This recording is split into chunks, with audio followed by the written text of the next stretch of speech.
एक बार की बात है, एक जंगल में एक बहुत ही सुंदर चिड़िया रहती थी। उस चिड़िया ने अभी एक नया ही घोंसला बनाया था, क्योंकि चिड़िया बहुत ही मेहनती थी और उसने एक नया घोंसला बनाया था। इसके चक्कर में चिड़िया बाहर कहीं घूमने भी नहीं गई थी। अरे आखिरकार ये घोंसला मैंने बना ही दिया। आखिरकार इतनी मेहनत के बाद ये घोंसला तैयार हो गया है। लेकिन इस घोंसले को बनाने के चक्कर में मैं तो कहीं घूमने ही नहीं गई। चलो अब मैं कहीं घूमने चलती हूँ, बहुत दिन हो गए हैं मैं कहीं घूमने भी नहीं गई।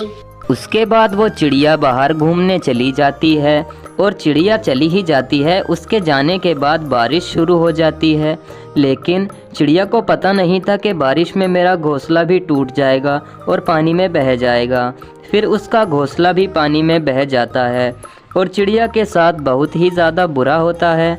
चिड़िया का घोंसला पानी में बहने के बाद चिड़िया वापस आती है और देखती है कि घोंसला मेरा बह गया है। हे भगवान, ये क्या हो गया? मैंने इतनी मेहनत से घोंसला बनाया था और तुमने तो मुझसे ये घोंसला ही छीन लिया। आपने ये बारिश क्यों कर दी? क्योंकि मेरा घोंसला इसमें बह गया। अब मैं क्या करूं भगवान? अब मैं कहाँ जाऊंगी और किसके घर जाकर रहूंगी? मैंने इतनी मेहनत से ये घोंसला बनाया था और ये तो सारा पानी में बह गया। अब मैं क्या करूं? ऐसा करती हूँ कि कहीं दूसरे जंगल में जाकर कोई नया घर ढूंढ लेती हूँ मैं। उसके बाद अगले ही दिन टूनी चिड़िया एक अच्छे से जंगल में जाती है और जाकर कहती है, अरे ये पेड़ तो बहुत ही अच्छा है, क्यों ना मैं कुछ दिन इस पेड़ की डाली पर रहती हूँ। इससे ये होगा कि मैं कुछ दिन रहूँगी और फिर उसके बाद थोड़े ही दिन में घोंसला भी बना लूँगी इस पेड़ पर। चलो अब मैं इस पेड़ पर ही रहूँगी और यहीं पर अपना सब काम करूँगी, अपना घर भी यहीं बनाऊँगी। उसके बाद वो चिड़िया उस पेड़ की डाली पर जाकर आराम से बैठ जाती है, लेकिन उसको ये नहीं पता था कि इस पेड़ पर कोई और चिड़िया भी रहती है। चिड़िया बैठी थी, तभी वो चिड़िया आती है और कहती है, अरे कौन हो तुम और मेरे पेड़ पर बैठी हुई क्या कर रही हो? चलो यहाँ से हटो, यहाँ तो मैं रहती हूँ और मैं यहाँ किसी को नहीं बैठने देती। चुपचाप यहाँ से निकल जाओ मेरे पेड़ के पास से, क्योंकि यहाँ मैं एक नया घोंसला बनाने वाली हूँ। अब तुम हटो यहाँ से, जाओ निकल जाओ यहाँ से। उसके बाद वो चिड़िया दूसरे जंगल में आती है और आकर एक डाली पर आराम से बैठ जाती है। अरे यहाँ बैठ जाती हूँ, लगता है कि यहाँ कोई नहीं आएगा। और ये क्या, यहाँ तो किसी का घर भी है शायद इस पेड़ के अंदर। लगता है कि ये किसी का घर है। मैं यहाँ नहीं बैठूंगी, क्या फायदा कि कोई और आकर मुझे यहाँ से भगा दे। मैं चुपचाप इसी डाली पर बैठी रहूंगी और यहीं पर अपना घोंसला बना लूंगी। फिर मुझे कोई यहाँ से नहीं भगाएगा, मैं खुद के घोंसले में रहूंगी। चलो अब मैं यहीं बैठ जाती हूँ कुछ देर। उसके बाद वो चिड़िया चुपचाप उसी डाली पर आराम से बैठी रहती है, लेकिन चिड़िया को बैठे बैठे बहुत ही देर हो गई थी। तभी शाम हो जाती है और शाम को भी चिड़िया उसी पेड़ पर बैठी रहती है, उसी डाली पर। लेकिन चिड़िया को रात भी हो जाती है और बारिश भी शुरू हो जाती है। चिड़िया फिर भी नहीं वहाँ से हटती और बारिश में भी वहीं पर आराम से बैठी होती है, क्योंकि चिड़िया के पास रहने के लिए घर नहीं था। इस वजह से चिड़िया उस घर में भी नहीं बैठ रही थी, ताकि कोई यहाँ से आकर भी उसको भगा न दे। इसीलिए चिड़िया वहीं बैठी रहती है और सुबह हो जाती है। सुबह होने के बाद चिड़िया पेड़ से नीचे गिर जाती है और ठंड के मारे बेहोश हो जाती है। बेहोश होने के बाद वहाँ चिड़िया के पास एक चिड़ा आता है और आकर कहने लगता है, अरे ये क्या, ये चिड़िया कौन है और यहाँ कैसे पड़ी हुई है? लगता है कि इसको ठंड लग गई है और बुखार आ गया है, क्योंकि रात बहुत तेज ही बारिश पड़ी है। चलो जल्दी से मैं इस चिड़िया को उठाकर अपने घर ले जाता हूँ, वरना इस चिड़िया की मौत हो जाएगी। इसको बहुत तेज ठंड लगी है। मैं बहुत देर से देख रहा हूँ कि ये चिड़िया तो कुछ हिल भी नहीं रही, ऐसे ही पड़ी है। जल्दी से उसको उठाना पड़ेगा, वरना ये मर जाएगी। उसके बाद वो चिड़ा उस चिड़िया को अपने घर ले आता है और घर लाकर उसे आराम से लिटा देता है और कहता है, अरे जब तक ये चिड़िया उठ नहीं जाती तब तक मुझे इसके पास ही रहना होगा।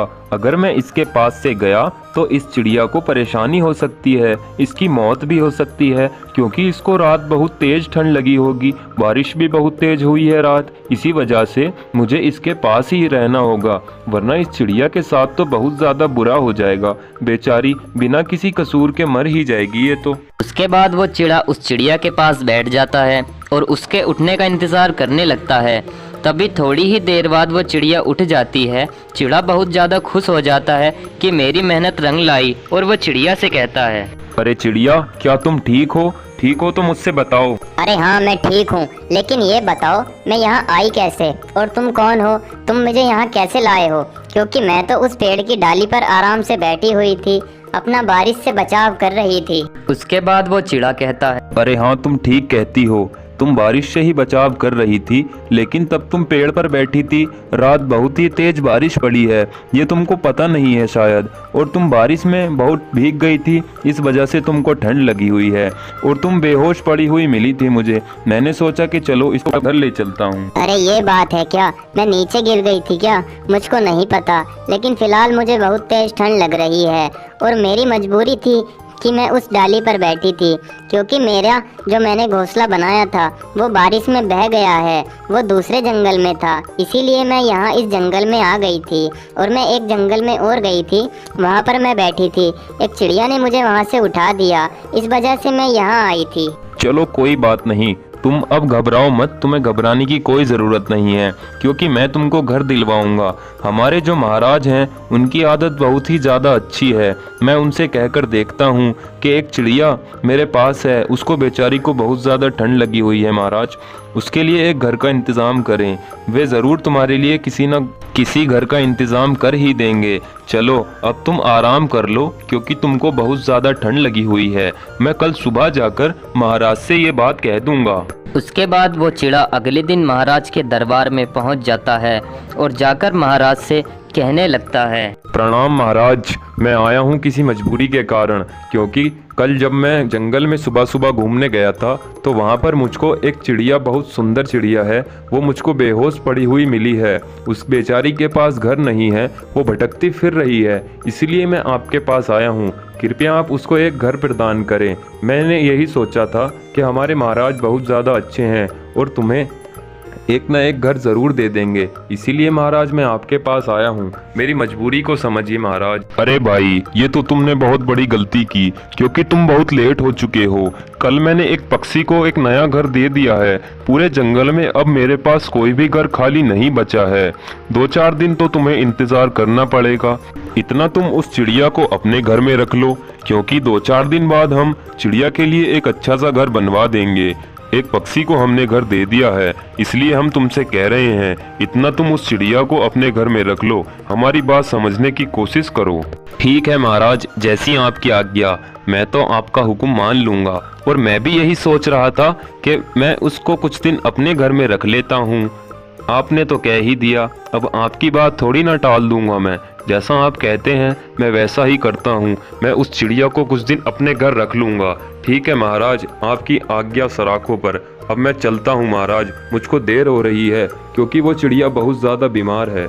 अब मैं चलता हूँ। उसके बाद वो चिड़ा महाराज के यहाँ से आ जाता है और घर आकर चिड़िया से कहता है, अरे सुनो चिड़िया, मैं महाराज के यहाँ गया था और महाराज ने मुझसे मना किया है कि हमारे पास अब कोई घर नहीं बचा हुआ है। तुम 2-4 दिन इंतज़ार कर लो, उसके बाद हम तुमको एक अच्छा सा घर दे देंगे। इसलिए मैंने महाराज से कह दिया, और महाराज ने भी मुझसे कह दिया है कि इतना तुम उस चिड़िया को अपने घर में रख लो।